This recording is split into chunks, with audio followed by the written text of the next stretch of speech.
क्या आपने कभी सोचा है हमारे देश का नाम भारत क्यों है? आखिर इस भूमि को भारतवर्ष किसने कहा?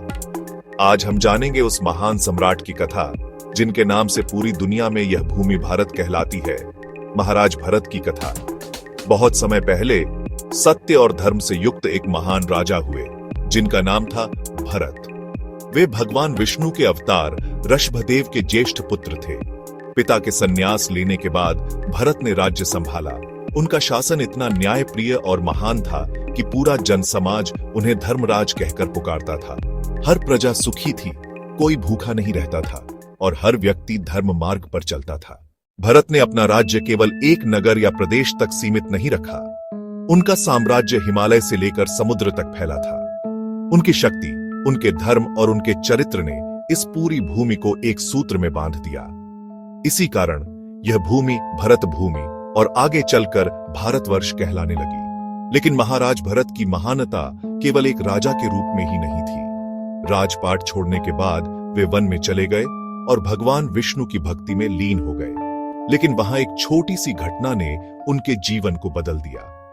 एक दिन उन्हें जंगल में एक मरणासन्न हिरणी मिली जिसका बच्चा एक शावक अकेला रह गया था।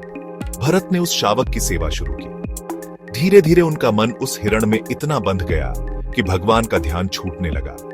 मृत्यु समय उनका मन हिरण के विचारों में अटक गया और परिणाम यह हुआ कि अगले जन्म में वे स्वयं हिरण बन गए। लेकिन उस हिरण जन्म में भी उन्हें अपने पूर्व जन्म की स्मृति बनी रही।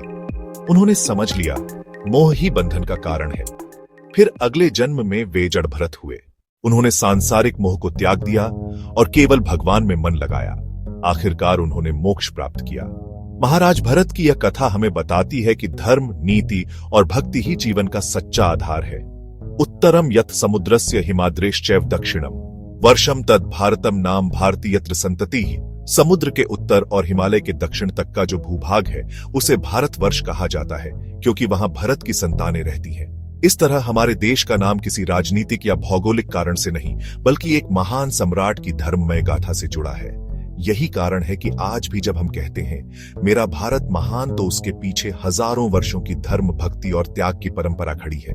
जय हो महाराज भरत की, जय हो भारत भूमि की।